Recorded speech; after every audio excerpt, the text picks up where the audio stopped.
Alright guys, dito na kami sa Bantawan Old Airport. Ginawa ng food park. Naligaw-ligaw pa kami kanina. Dito lang pala yun. Ay, mali ako na salamin. Uy. Let's go guys.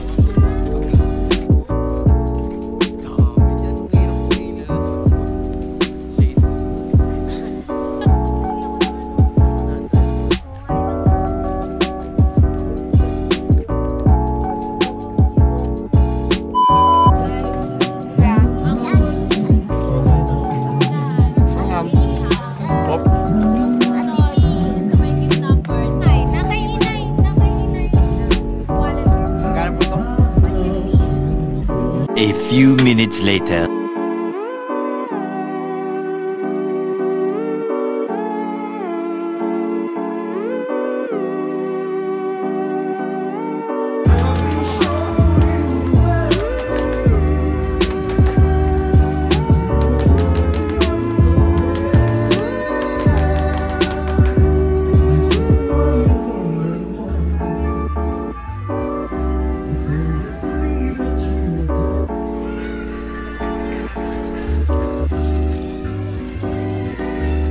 Meanwhile, Sinay, Papailot, Ninang, Piang.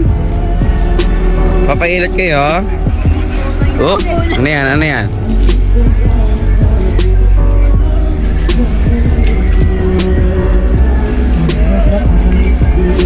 Likod ka, boss?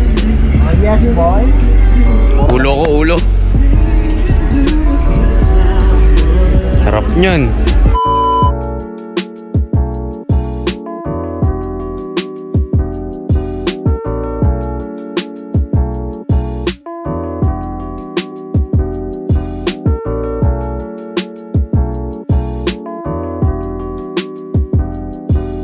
the next morning. Good morning guys. Ay nagala ulit. Umaga. Ngayong umaga. Sa may Nordzen Villas.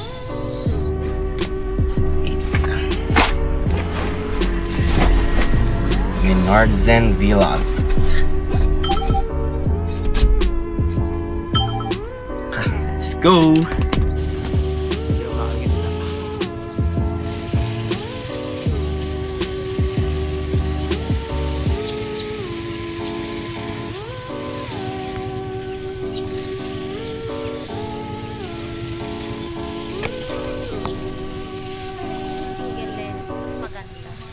Tayo sa Nordzen Villas.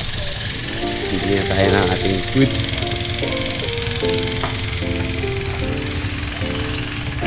$4.80 per portion. May kaya. Ito natin pala. Food and beverage. Pool fun. Bamboo walk.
Wala, hangin pala dito dahil sa paglipat.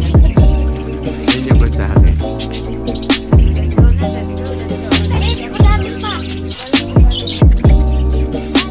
Dami, Al.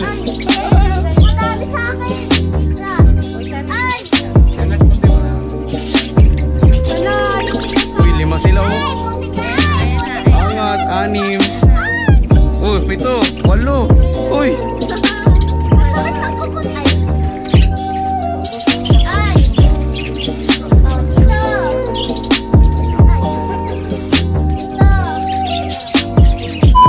Ito tayo nakakainan natin. Yung kasama dito sa ating package.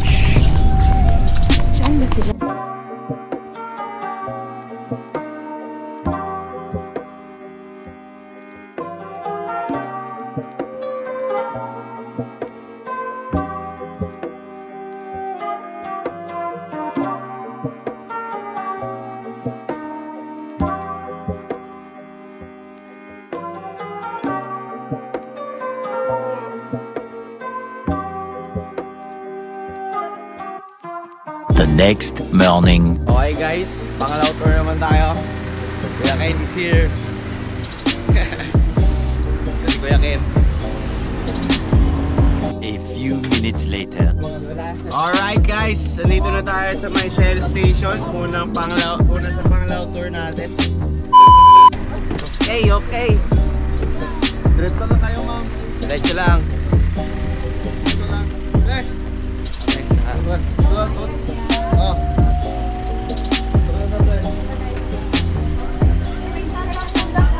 Okay guys, dito tayo sa Shell Museum. Ano totoong shell? Ano totoong shell?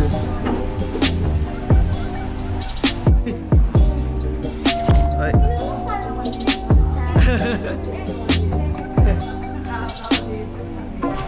So, eto po mga tunay na klase ng shells na tinatawag po na giant clam o taklobo.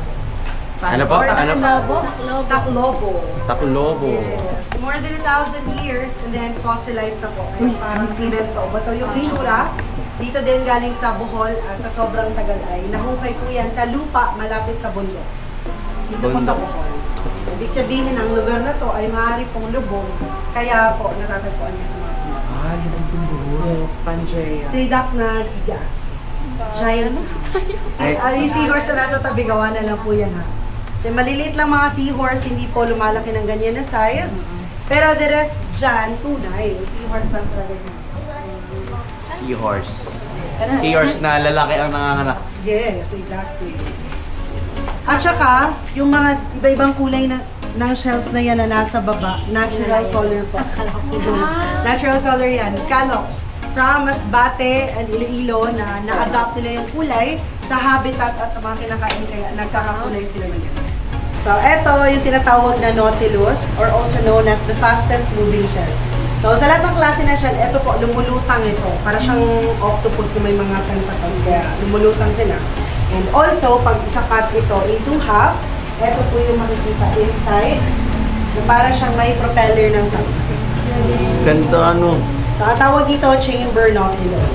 So, kaya, yung, ano na to, yung mga lines na yan, ay so, itong mga gaps na to, dito po, nag-breathe yung living mollusks. And then, yung age din nila, binibilang yung Guys, review This is, Ano po? May quiz mamaya. Yung age po tayo yun. mamaya. Face po ma'am sa dami. lines. Hanggang sa pinakamulit. Sino yung gustong makinig ng malakas na sound na siya? Ito yun. Ako. Yun ang ulit. Go. Mabasag ah. Hindi, okay lang yan. Kaya yun yung hawak ka. Hello, Mick. Asan ka? Hello, asan ka? So while nakikinig kayo dyan sa sound ng nasa shell na yan, meron po I'm not dito weird one eh. of the smallest shell in the Philippines na nagkakahalaga ng $1,000 US, yung maliit na yan. Eh, ganitong klaseng shell din, makikita to sa pera na 1,000 peso bill. Yung pinakalikod na portion ng 1,000 pesos. Ay, oo. Paano po nagre-reproduce ang shell? Ang mga ganyan. Ang pearls? Ang mga Ang mga shell. shells. May way din sila paano mag-reproduce. So, nag-start din sila sa eggs. Yes. So, there's a male and female. Yay. Like, ito, yan. Pintada maxima. Yes. Galing nga. And, ito yung mga nasa face dial ng Rolex na relo. Itong klaseng shell. So, yan naman po mga uri ng shells na yan. Nagko-collect sila ng kapwa nila shell at saka idinidikit sa body nila for protection. Kaya nakikita nyo na yan, natural po. Ang mga shell mismo gumagawa. Sila mismo gumagawa niya sa sarili nila. So, nagre-release sila ng saliva. Kaya every time na mag-explore sila, may kung ano nung bagay po na kusang dumidikit sa katawan nila. A few minutes later. We're on to the next.